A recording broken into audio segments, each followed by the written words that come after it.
Deus Pai Criador, derramai a luz do vosso Espírito Santo sobre a obscuridade de nossa mente e modelai nossos pensamentos. Guiai este nosso estudo e dirigi o seu curso para que, através dele, vos glorifiquemos por Jesus Cristo, nosso Senhor. Amém. Ó Maria concebida sem pecado, rogai por nós que recorremos a vós. Em nome do Pai, do Filho e do Espírito Santo. Amém. Olá, meu irmão e minha irmã. Meu nome é Joana, sou membro da Comunidade Católica Getsemane e sou formado em Biologia. E hoje eu gostaria de iniciar com vocês a partilha sobre bioética. A bioética é um assunto polêmico, é um assunto muito discutido, no entanto pouco conhecido. E no nosso mundo hoje, infelizmente, nós não temos boas legislações que nos auxiliem a ter uma boa atitude bioética.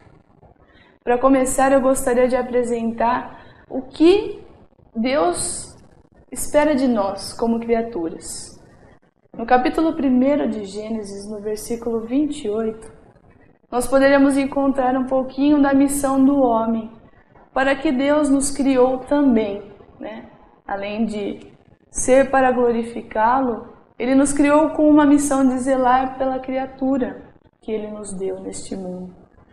Então, após a criação do homem e da mulher, Deus os abençoou e lhes disse: sede fecundos e multiplicai-vos, enchei a terra e submetei-a, dominai sobre os peixes do mar, as aves do céu e todos os animais que se movem pelo chão. Quando Deus nos coloca esta missão, Ele espera de nós uma cooperação sobre a criatura, sobre toda aquela criação que Ele fez com tanto amor e carinho para nós.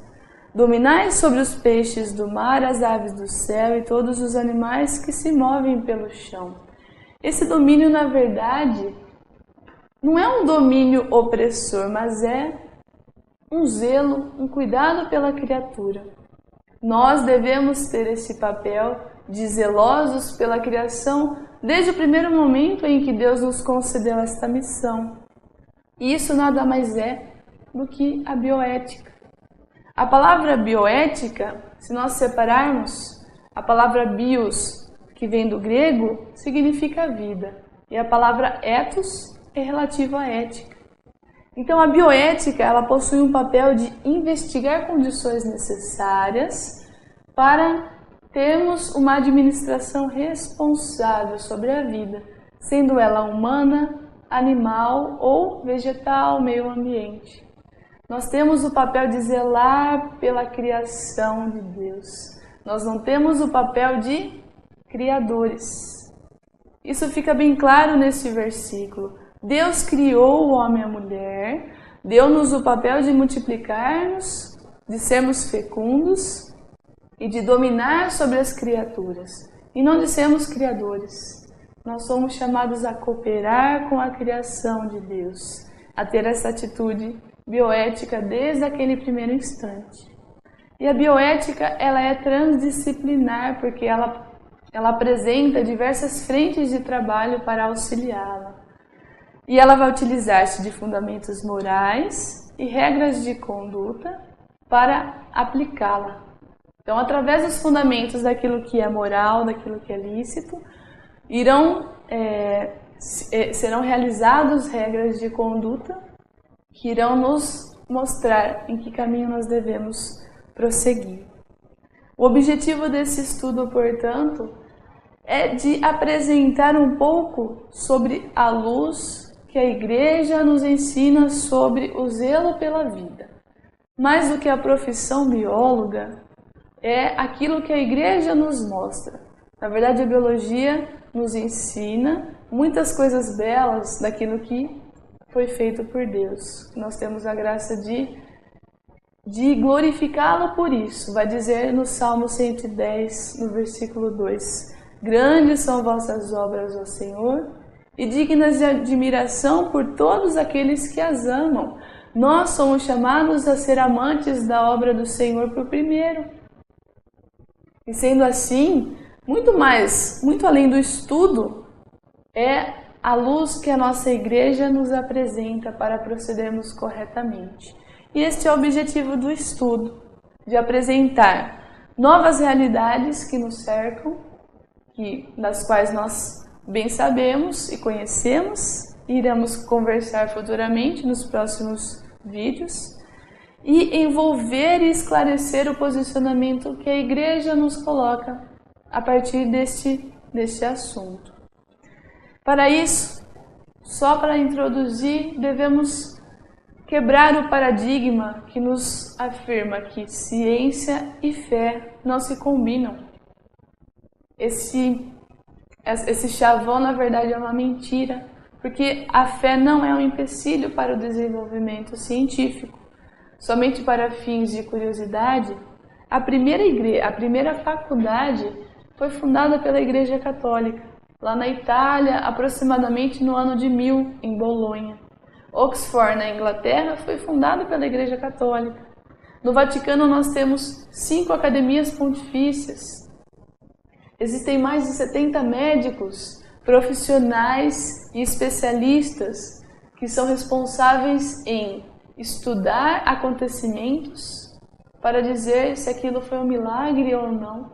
Se a ciência explica, não é um milagre. Se a ciência já não explica, passa a ser um milagre.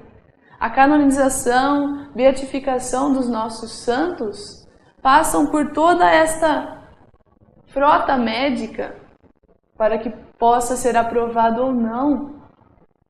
Então a nossa igreja, ela nos permite viver a ciência a fim de principalmente elevar o homem a Deus junto da fé. A igreja, ela contribui para uma formação de consciência para todos os que buscam a verdade. O papel da igreja é nos informar a verdade. Quem é a verdade? Jesus é o caminho, a verdade e a vida. Todo aquele que busca a verdade pode confiar que a igreja vai se responsabilizar porque ela vai dizer a verdade. Ela vai passar aquilo que é a verdade. E ela pega o que é humano, como por exemplo a nossa razão, e ela aperfeiçoa, purifica e eleva a Deus. Por isso que a fé e a razão são duas asas que nos levam a Deus. Elas não conseguem se separar, elas são duas frentes que nos permitem chegar mais próximos de Deus. Quando se trata de um assunto polêmico, por exemplo, como dizíamos de início, muito pelo fato de ser consenso. Eu acredito porque eu ouvi dizer que aquilo é uma verdade, mas na verdade o consenso não é a mesma coisa que a verdade. O consenso é frágil e manipulável. Isso quem nos diz foi o nosso Papa Emérito Bento XVI. Ele afirma que trocar a verdade pelo consenso é muito ruim, porque o consenso ele é extremamente manipulável pela humanidade, por nós homens. A gente consegue convencer alguém facilmente através disso. Onde a maioria vai, eu também vou. E, na verdade, a igreja nos fornece perspectivas morais e não soluções pré-construídas. A igreja, então, não vai nos falar, haja de tal forma para esta situação específica do avanço tecnológico. Ela não vai atacar de frente uma técnica científica, um avanço tecnológico. Ela vai nos mostrar uma perspectiva moral, para que possamos escolher com sabedoria e, acima de tudo, zelar pela vida e pela dignidade do ser vivo. Para que o nosso estudo se concretize de forma a estar inteiramente conectado com a igreja e a sua verdade, nós estaremos utilizando alguns documentos e instruções que os nossos papas, os nossos arcebispos, que todos aqueles que estão zelando por nós escreveram. Então, eu gostaria de citar apenas algumas frases de algumas instruções e documentos. A instrução Dono Vitae, que é o dom da vida, foi escrito em 1987 pelo cardeal Joseph Ratzinger, que é o nosso Papa Emérito Bento XVI. 1987, há 27 anos atrás, não tinham tantas coisas ainda, né? Não existia tantas coisas.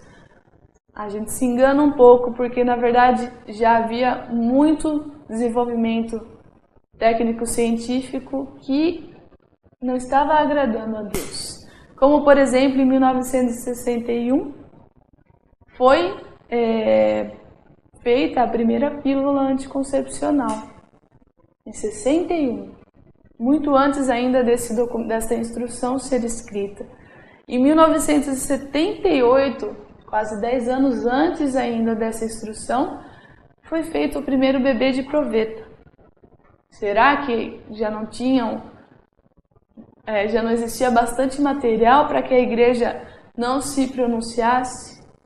Será que a igreja já não estava percebendo que a humanidade estava caminhando para o precipício, para um ponto crucial, para um momento onde a decisão entre a vida e a morte seria fatal? É essa a verdade. Hoje nós não temos mais esse olhar de vida e morte. Hoje muitos se sacrificam por um, e nós vamos ver isso nos próximos vídeos. A igreja tem o dever apostólico de missão e missão evangélica de expor critérios de juízo moral. É no amor que a igreja nos corrige e nos ensina, e é com esse mesmo amor que nós homens fomos chamados a cooperar com a criação de Deus, lá em Gênesis. É com esse mesmo amor que nós devemos ter a administração responsável sobre a criatura, principalmente nós, criaturas humanas. E quais critérios morais nós devemos aplicar para esclarecer problemas de avanços de biomedicina? Que critério nós devemos levar em consideração quando se trata da vida humana? Nós, homens, não somos formados apenas por corpo, por matéria. Nós somos corpo, alma e espírito. Nós somos uma espécie diferente da outra criatura animal, por exemplo. Nós somos criaturas à imagem e semelhança de Deus. Só nós homens e mulheres temos corpo, alma e espírito. Os animais não possuem isso, mas nós possuímos e devemos zelar por esta natureza humana. A biologia e a medicina deve, acima de tudo, respeitar a dignidade da criatura de Deus. Essa criatura de Deus que somos nós, temos que zelar pelos mais indefesos, principalmente. 20 anos mais tarde, de 1979, em 2008 foi escrito a outra instrução, que é chamada Dignitas Persone, que é a dignidade da pessoa. Ela tem a mesma base. Todas as frases, todas as palavras que foram citadas na instrução anterior, tem também nessa instrução, no entanto, com um olhar um pouco mais à frente do seu tempo. Um pouco mais adiante nós perceberemos que a tecnologia evoluiu muito rapidamente. Então a igreja, 20 anos depois, se colocou a criar mais instruções para direcionar os seus filhos. E nessa instrução ela vai dizer o seguinte: a Igreja Católica, ao propor princípios e avaliações morais para a investigação biomédica sobre a vida humana, recorre à luz da razão e da fé, contribuindo para a elaboração de uma visão integral do homem e de sua vocação. O magistério promove uma perspectiva cultural que vê a ciência como precioso serviço ao bem integral da vida e da dignidade de cada ser humano. A igreja olha para nós, meus queridos irmãos, com uma esperança muito grande.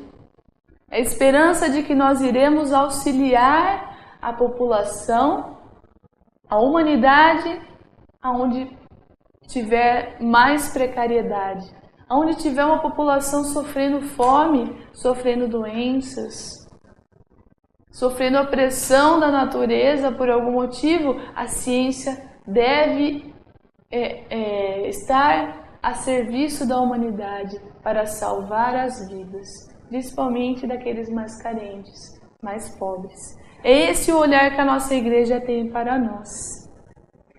O nosso Papa, querido saudoso Papa João Paulo II, beato, futuro santo da nossa igreja, em 1998 escreveu uma encíclica chamada Fé e Razão. E nessa encíclica o Papa fez um apelo para que se recuperasse a unidade da fé e a razão. Ele diz que ao desassombro da fé deve corresponder a audácia da razão. Pois a fé não é um sentimento cego, mas sim uma atitude de inteligência movida pela vontade. Isso é muito belo, porque a gente pensa que a fé é algo que também não depende de nós, e na verdade depende da nossa boa vontade, depende do nosso esforço, da nossa inteligência.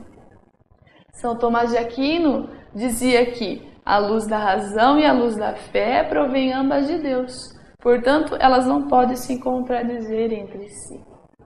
Então, nós pudemos ver que a fé e a razão, elas jamais se separam. Elas devem ser essas duas asas, esses dois meios que nos levam a Deus. E no decurso de nosso estudo, nos próximos vídeos, nós poderemos falar um pouco mais sobre a união dessas duas frentes que é a fé e a razão. Se você tiver o interesse de ter os materiais que nós iremos utilizar nos próximos vídeos, a instrução sobre a bioética que eu disse, Donum Vitae e Dignitas Personae, você pode encontrar na internet através do site do Vaticano. A carta encíclica Humanae Vitae, escrita pelo Papa Paulo VI, e a declaração sobre o aborto praticado, escrito por ele também, você pode encontrar na internet. O livro Ciência e Fé em Harmonia, do professor Felipe Aquino. Se você tiver interesse de se aprofundar ainda mais em tudo aquilo que nós iremos falar, você pode adquirir esse livro que vai te ajudar a compreender ainda mais o assunto. E esse livro, Obedecer a Deus Antes que aos Homens, de Vanderlei de Lima, vai nos ensinar um pouquinho sobre o que é a objeção de consciência. Nós poderemos, talvez, futuramente precisar utilizar.